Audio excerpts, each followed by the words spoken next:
G'day everyone, welcome to a special edition of the NRL Market Watch podcast. It's actually the State of Origin podcast for Market Watch. It's proudly brought to you by Top Sport. Remember, they are the home of the best multis, topsport.com.au. Download the app today. The usual suspects, they are in attendance. I'm not sure they're super keen about this game tomorrow. Anyway, and look, last I heard, I think Billy Slater had a press conference. There are 17 fit Queenslanders to go into this squad. So that's exciting news. That wasn't guaranteed over the course of the weekend. I'm talking about the number one seed up there at Top Sport, Tristan Merlehan, and I'm talking about Gerard Condon from readingtheplay.com.au. How are we, gentlemen? Yeah, g'day Jimmy, g'day Gerard. I was really hoping that when Billy had his press conference just earlier that this was all just another one of these cold and flu bruises that we've had for many years. But no, unfortunately, it's all official now. We've got Tommy Dearden and Corey Oates coming into the squad, and certainly changes the complex of the game. The betting has significantly moved on the back of the changes. We know how important Cameron Munster is to that side, and unfortunately for Queensland fans, he's not going to be there. But you never know. Suncorp Stadium, big crowd baying for blood. It takes a little bit of expectation off the Queenslanders. So we'll see where it all ends up. But Gerard, good to chat, and I'll let you take it from here. Jimmy, I'm not sure why you'd think I wouldn't be up and about for game 3. I mean, made money out of game 1, made money out of game 2, and I'm damn enthusiastic about trying to make money out of game 3. And whether it's a blue colour or maroon colour, I'm looking just to find green. So looking forward to this game. Yes, some key outs. It's really changed complexion since late last week when we talked about this game. Who would have thought that you lose Munster, who's captain? He was man of the match in game 1. He's just been so critical to what Queensland do. And they might be limping into this game, but gee, they love limping into Lang Park, don't they? Especially in a decider. What a way to live your life, right? Turn your back on the state that you're born and raised, and turn your back on the state that has taken you into their heart, and yet there you are. The god of green, those devils that I'm sure a lot of the listeners appreciate. But anyway, as they say in the classic Stuart. I'm happy to live with the god of green, Jimmy.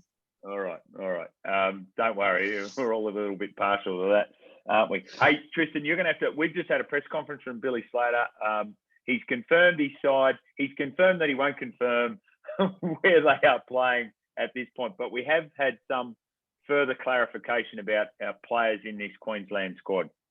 Yeah, we have. It hasn't given us absolute clarity, and I think that's probably by design. By a lot of what Billy's done over the course of this series has been by design. So he has confirmed that Tommy Dearden will be wearing the 6th jersey.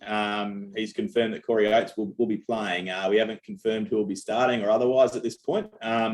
From our perspective, when we set the markets, that's important news to know, because we have, things like jersey of try scorers and these sort of items where you need to have an awareness of what jersey these guys are going to be playing in. So we're unsure, because when someone comes into an NRL lineup from the extended squad, they normally wear either 18 to 21 or whatever the number might be. So we weren't sure what the composition of that was going to be in Origin, but it looks as though they'll be wearing the 2 and the 6. So that's allowed us to get all our markets up. We've got 300 up on the site now. We're going to have an extra stack of player performance up later in the day. So it's he's come out there and confirmed everything. I'm sure he'll keep the rest of his cards pretty close to his chest to just try to catch Freddie on the hop tomorrow night.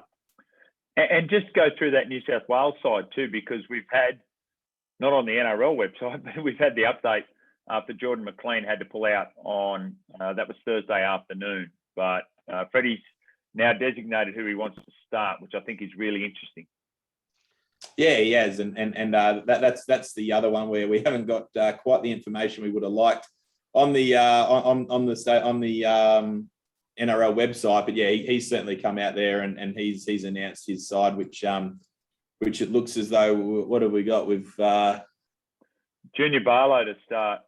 Yeah, Junior Barlow. Yeah, there we go, to start. Yeah, so that was obviously the late change in game 1 as well. So it's certainly a few little ducks and drakes being played and a few clarifications. Whether there's any more still to come out over the next 24 hours, I'm sure there probably will be. Just before we get into the game itself, and you might give us a historical look at these Game 3 deciders up at Suncorp, Gerard, but it's interesting. Corey Oates wears number 2 for the Broncos. Selwyn Cobbo's been named in number 2. Corey might have to wear number 5. I don't know whether he's superstitious, Corey, but some of these wingers, for example, John Hopewate, the former Manly and Blues winger, could only wear number 2 because he was obsessed by even numbers, to the point where he had 7 children. He said to his wife, we've got to have another one. They had twins, so they had to have their 10th. That is a true story. So I wonder whether Corey Oates is happy wearing number 5. Anyway, that's a separate issue. But these things can rattle players at times, Gerard. Jimmy, just on these team changes, firstly, it's interesting, and we could go down a rabbit hole about who ends up playing in the front row to replace McLean, but the third best prop at Newcastle is now playing Origin, which is a story in itself. Dear. If we go back to game 2, and I guess the big question that we talked about on the podcast prior to that game was, did Fittler get it wrong in game 1 and did he get it right in game 2? Well, clearly he did. And on those changes, they were very instrumental in how New South Wales played in game 2 and then the impact that they had. And just to go through them, Jake T in the front row, he had a work rate where he just absolutely worked his backside off to his almost standstill. Coruscant was a big difference at 9 because he was more physical in defence, and it then left the fresh option of Cook and his short sprint and dummy half work when he came on fresh. Burton on the left clearly was a standout, and the use of his big spiral kick. The other thing that he did, which we did touch on, but it was quite instrumental in the game, was he moved Murray to the right and he moved Martin to the left. And Murray on the right was to then try and man up on Munster, which he did a good job of doing. It also left Liam Martin a little looser on the left, and he also had a very good game. Those 5, both team changes and positional changes, and then Angus Crichton coming off the bench was very, very good. New South Wales played up to all of that expectation and then clearly ran away with a big victory. What I see here is that building through the series, they've gone from making some errors in game 1, a small loss by 6 points at home, adjusting that into game 2, and seem to be on the upward spiral into game 3 because they've now only got this one change, whereas Queensland have gone from game 1 to game 3 to have 5 key changes. I think they desperately missed Cotter in game 2 because he tidied up so much work in defence that actually Coruscant was able to exploit a little bit more opportunity. They're missing Coates. Kafusi is a big out. His defensive work rate is significant. And then clearly Munster and then Talakai. And Munster, as I touched on a minute ago, man of the match in game 1. He's their captain. He's their leader. He's their key playmaker. I mean, it's just a massive out. So we've got Queensland going from the upset win in game 1 to all of a sudden, I think, going backwards into game 3 and New South Wales on the other way up. We then get to the venue. As we've discussed, Queensland have won the last 5 deciders at Suncorp. The last victory was 2005. They've won 12 of their last 15 games at Suncorp. And I'm sure, Billy, even on the back of that news on Thursday, has now spent the last week where it's all about the history of Queenslanders being underdogs. Everybody's now got to man up and lift. I'm worried, though, about some of those changes that he has. If Dearden plays most of the game at 6, as I expect, I think we'll get into it in a moment, but there's some defensive flashing red lights for me. Yeah, I think Billy will be talking about creating history rather than reliving history, which is interesting. So, Tristan, take us through the way the market has gone over the course of this past, well, even from the start of the series. I know Jared's very excited. He's got Queensland to win the series at $2.30, which, after game 1 was genius play, and then things get taken out of your control. But it's been a roller coaster for the markets for this third game. Yeah, it has. So I'll give you a quick synopsis of the series because it's been a fascinating betting series so far. So game 1, there was a real push towards New South Wales post the teams get announced, and as I'm sure everyone's aware, the weight of money really heats up in those last couple of hours on game day. So you sort of, from a bookmaking point of view, you're trying to position yourself to where you think the market's going to be at equilibrium in the lead up. So there was a very heavy push for New South Wales in game 1 in the lead up, but there wasn't a stack of weight of money there. And then once we got to game day, it was a pretty solid betting affair. But then game 2 was absolutely backed off the map late New South Wales. We went up $1.85, $1.95 about New South Wales slight favourites. On game day, they got backed into $1.60 or $1.58, something in that vicinity. And the line moved from Pickham to, I think it was 4.5. So that was a real substantial move. The punters were too good there. And then this game, we've seen a sizable move. So once the teams were announced, we went up $1.65 New South Wales, $2.25 Queensland, and a line of 2.5. There was really good money both ways for these teams at that line when we thought we were going to get, a full composition of players for both sides, and obviously so much on the line, Queensland underdogs at home. Then obviously the breaking news, and we had to shift the market really significantly, not on the back of weight of money, but on the back of basically reassessing where we felt the market needed to be positioned. So quite a different point of view. We jumped the line out to 9.5. We went from 7.5 to 8.5 to 9.5, just trying to find that middle spot. Once we got to a high of 9.5, there was some money for Queensland back into 8.5. So it sort of feels like at the moment, the market's sitting there at 132 New South Wales, 345 Queensland, 8.5 the line. I get the feeling it's going to be one of those games where a lot of punters take the shorts about New South Wales, but then we maybe lay a little bit of Queensland plus a start, if anything like today's to go by. There might be a few people throwing New South Wales as the anchor of some multis, I guess, rolling into the round. So it's certainly a different origin game. You very rarely get a favourite this short away from home, but obviously we know the circumstances involved. Well, I would have thought Munster was at least 6. And, I think where you went to 9.5 was right, Tristan. It's now back to 8.5 and you're 132 New South Wales. I think by game time, I think New South Wales at the match line of 132 is going to be absolutely truckloaded tomorrow. If that doesn't start somewhere around 127, I'll be surprised. And I think that'll end up pushing the line to at least 9.5, maybe close to 10 by game time. And it's the compounding effect of Munster being out as well. I mean, individually, he might well be 5 or 6 points on the market, but he's compounding influence as that leader, as their captain, as their key playmaker. It just compounds itself into how far do you end up taking this. And I think the one thing that's holding it all back is the fact that we're playing at Lang Park. What do your coaches had on, Gerard? If you're Billy Slater, what's your starting 13? Not Billy's, yours. Mine would be Hunt in the halves with DCE. I would go for the experience, and I'd be playing Dearden off the bench. My expectation is that Queensland trained all their ball work yesterday with Dearden at 6, and that he's going to start him. He wants to maintain the continuity of having Hunt coming off the bench, and he likes that. And he's had Dearden in the squad since the start of game 1, and he's now his cards are stacked. He needs to play him. Yeah, Grant coming off the bench. Grant coming. I would even double down further on that. I agree. I'd put Hunt in the halves. I'd put Grant to start. I'd put Tino up front. I'd take Lindsay Collins out. I'd put Jai Arrow in for Jeremiah Nanai, and I'd put Carrigan on the field for and Tino up front. And I'd just front load everything with all my experience and say we've got 25 minutes to win this game, and that's how you. So at the end of the day, if you don't even need to play Tommy Dearden, then you don't have to.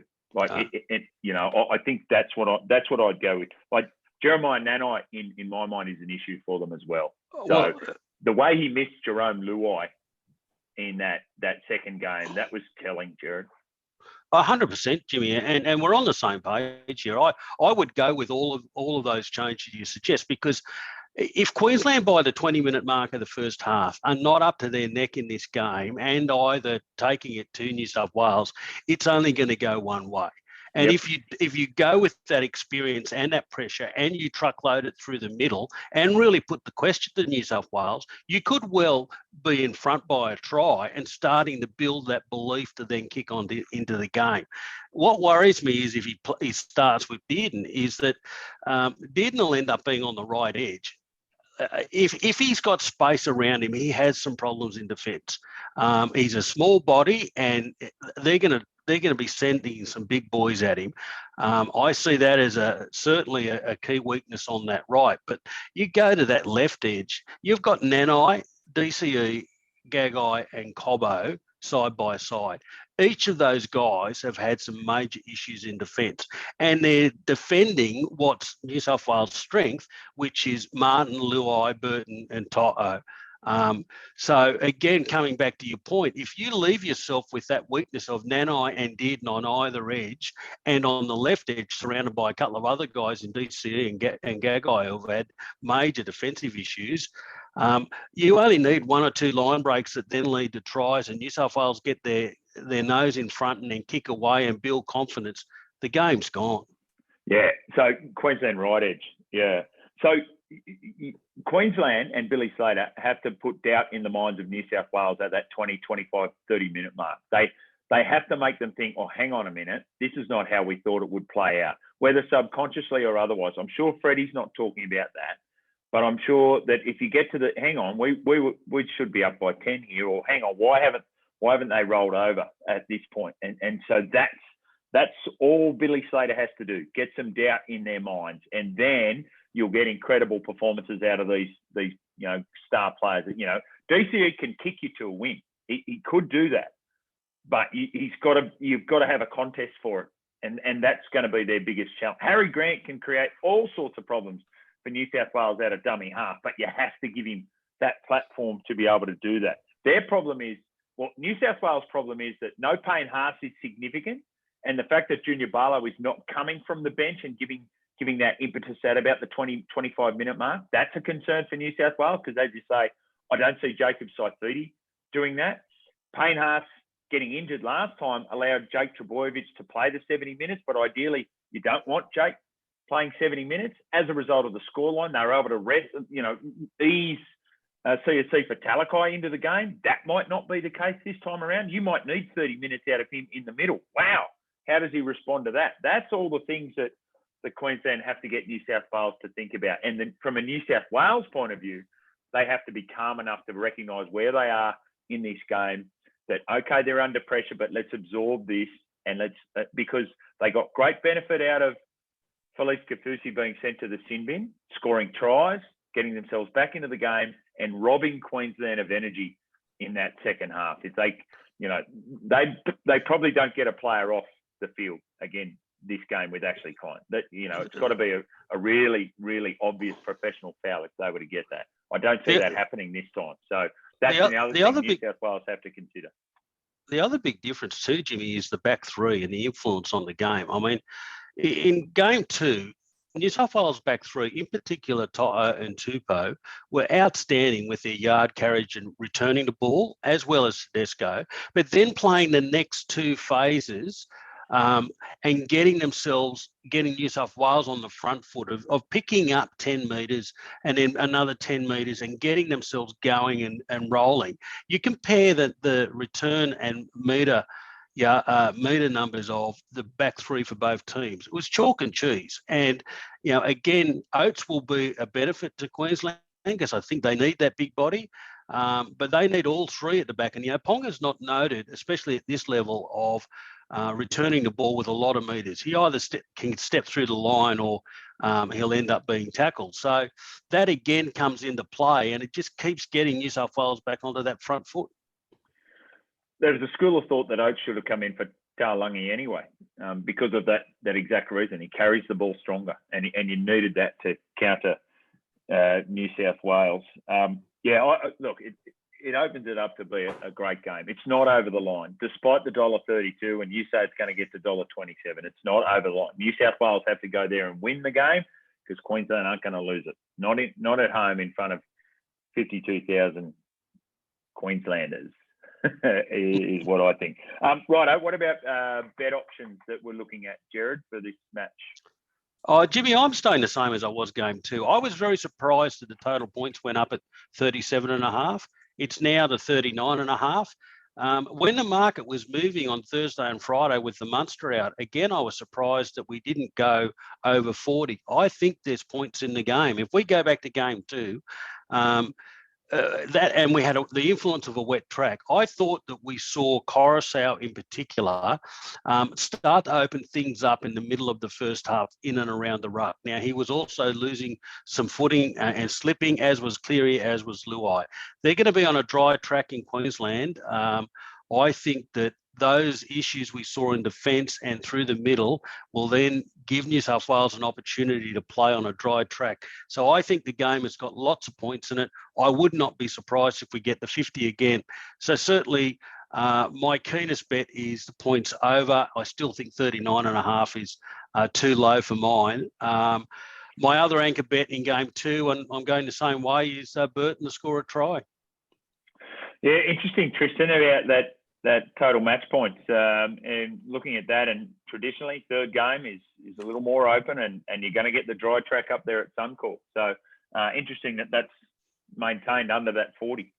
Yeah, and it was a tricky one to work out what the impact of Cam Munster in particular coming out of that side would have on the totals. And obviously there's one school of thought that he adds a lot of the impetus to Queensland's attack. So does that hinder that, which is obviously the basis of the line moving upwards?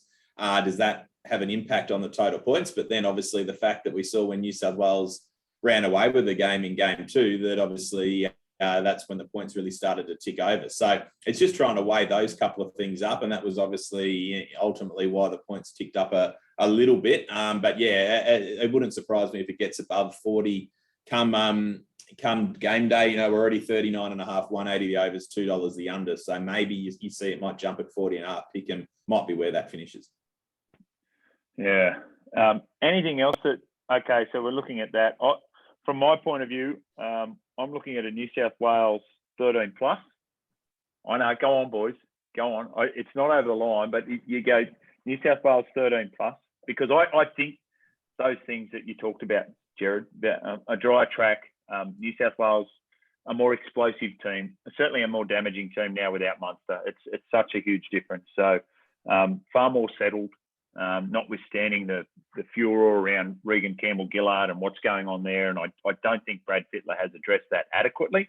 But if I'm not addressing it adequately now. Anyway, talk about it later. We got ourselves a game to win. So New South Wales 13 plus, and I like that left side for New South Wales is all, they're going at that right side defence of Queensland, aren't they? They've had success throughout the course of the series. First game, their 2 tries came down that side. So let's go there again. I'm going Brian Totwell, anytime try scorer, $1.96. But Burton absolutely at $2.37. Luai at $4, and don't discount Liam Martin at $4 as well as an option. So you're going for a 15 leg same game multi, are you, mate? I'm thinking about it. No, I'm going my bet is New South Wales 13 plus. Yes. Brian Totwell. Yes. Anytime try scorer. So just the 2 legs. Two-legged. We had 3 last game, and you came up with the cookies. You want me to go again? Well, I think that's the name of the game. We've got to have 3 legs. All right. Higher chance for Tristan to keep the money. That's true. What do they say? There's only one thing Tristan likes more than a 2-leg multi, and that's the 3-leg multi. I like the 4-leg multi just a little bit more. If you think it's all happening down the left side, and you think New South Wales are going to win 13 plus, then you've got to think that Matty Burton gets himself another try as well. So whack him in there at $2.37 as well, please, Tristan. Yeah, it's a $6.95 that comes out to. So I reckon there you go. That sounds very valid. So the man that's concerned that New South Wales are under the odds at $1.32 is taking 13 plus. So yeah, very logical there. But no, I can see what you're saying. I actually think that is a chance this game blowing out late. I tend to agree with everything you said earlier, Jimmy. And as a result, there's no way in the world I'm going to be putting a New South Wales option into my multi, but I have grave concerns over the second half. So what I'm going to do, I'm going to take the first half under 18.5. So my thinking is that I agree with you. I think if Queensland have any chance in this game, they've got to be right in this early. They've got to hang tough. They've got to cause those doubts in the New South Wales mind, exactly like what Jimmy says. And I think that's going to result in 20, 30 minutes of fireworks. Whether they're got enough depth to hang on in the second half. I'm not sure, but I think under 18.5 for the first half. I'm going to throw in Brian To'o as well for all the reasons outlined earlier to score a try.